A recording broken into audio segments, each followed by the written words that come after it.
ओम नमः शिवाय। हर हर महादेव। महादेव आप सबकी कामनाओं को पूर्ण करें।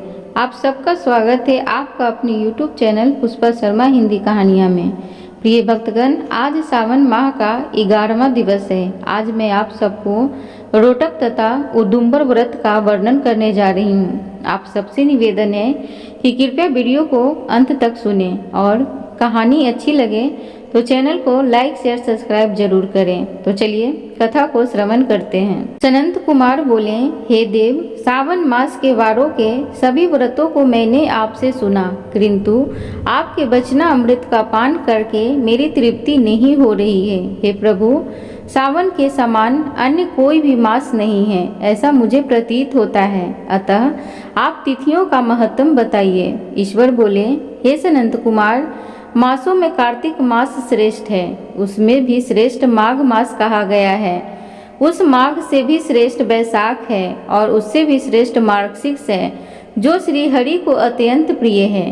विश्वरूप भगवान से उत्पन्न होने से ये चारों मास मुझे प्रिय हैं, किंतु 12 मासों में सावन तो साक्षात शिव का रूप है। हे सनंद कुमार, सावन मास में सभी तिथियां व्रत युक्त हैं, फिर भी मैं आपको उनमें से प्रधान रूप से कुछ उत्तम तिथियों को आपको बताने जा रहा हूँ।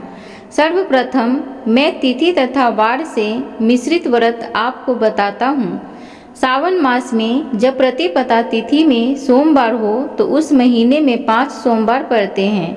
उस सावन मास में मनुष्यों को रोटक नामक व्रत करना चाहिए।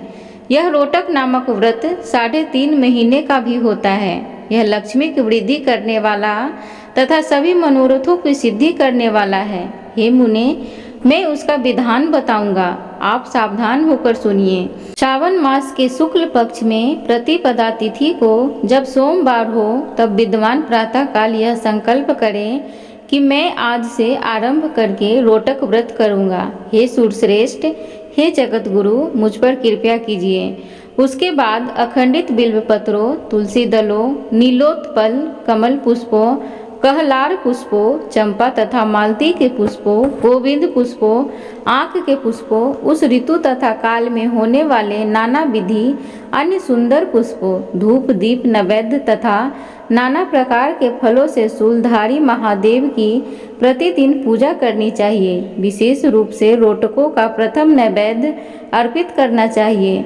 पुरुष के आहार प्रमाण के समान 5 रोटक बनाने चाहिए। बुद्धिमान को चाहिए कि उनमें से 2 रोटक ब्राह्मणों को दे दें, 2 रोटक का स्वयं भोजन करें और 1 रोटक देवता को नैवेद्य के रूप में अर्पित करें। बुद्धिमान को चाहिए कि शेष पूजा करने के तदंतर अर्घ्य प्रदान करें। केला, नारियल, जंबीरी, नींबू, बीज पूरक, खजूर, ककड़ी, दाख, नारंगी, बिजौरा, नींबू, अखरोट, अनार तथा अन्य और जो भी ऋतु में होने वाले फल हो, वे सब अर्घदान में प्रशस्त हैं। उस अर्घदान का फल सुनिए।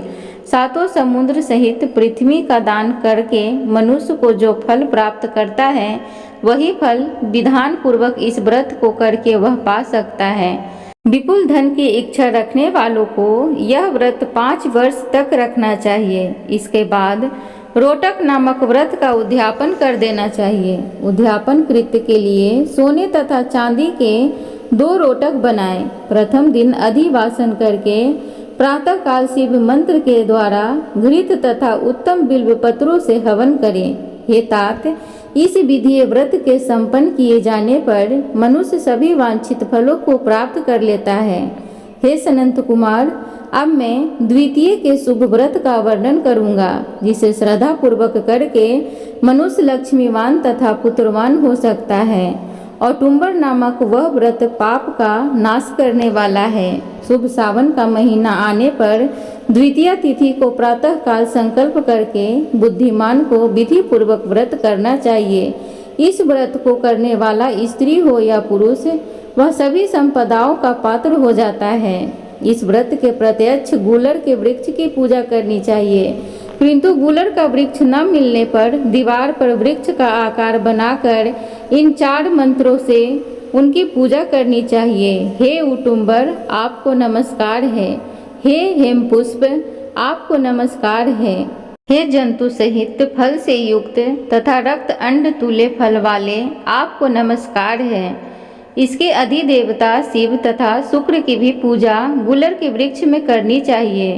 इसके 33 फल लेकर 3 बराबर भागों में बांट लेना चाहिए। इसमें से 11 फल ब्राह्मण को प्रदान करें, 11 फल देवता को अर्पण करें और 11 फलों का स्वयं भोजन करें। उस दिन अन्न का आहार नहीं करना चाहिए। शिव तथा शुक्र का विधिवत पूजन करके रात में जागरण करना चाहिए। हे तात, इस प्रकार 11 वर्ष तक व्रत का अनुष्ठान करने के बाद व्रत की संपूर्णता के लिए उद्यापन करना चाहिए।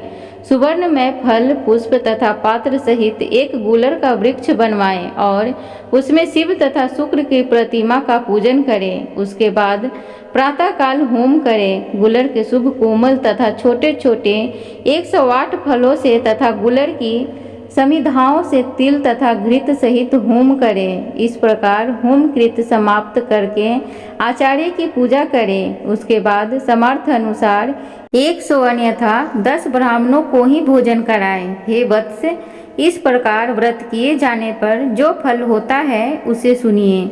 जिस प्रकार यह गुलर का वृक्ष बहुत जंतु युक्त फलों वाला होता है, उसी प्रकार व्रत करता भी अनेक पुत्रों वाला होता है और उसके वंश की वृद्धि होती है।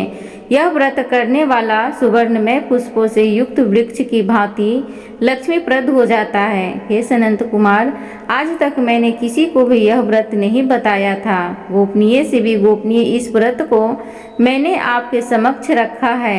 इसके विषय में संदेह नहीं करना चाहिए और भक्ति पूर्वक इस व्रत का आचरण करने चाहिए।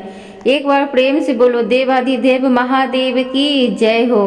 प्रिय भक्तगण, तो इस प्रकार श्री स्कंद पुराण के अंतर्गत ईश्वर सनंत कुमार संवाद में सावन मास महात्म में प्रतिपद रोटक व्रत द्वितीय औटुंबर व्रत कथन नामक 11वां अध्याय पूर्ण हुआ। उम्मीद करूंगी आज की ये कथा आप सबको अच्छी लगी हो, तो कृपया चैनल को लाइक शेयर सब्सक्राइब जरूर करें। कमेंट बॉक्स में हर हर महादेव जरूर लिखें। धन्यवाद।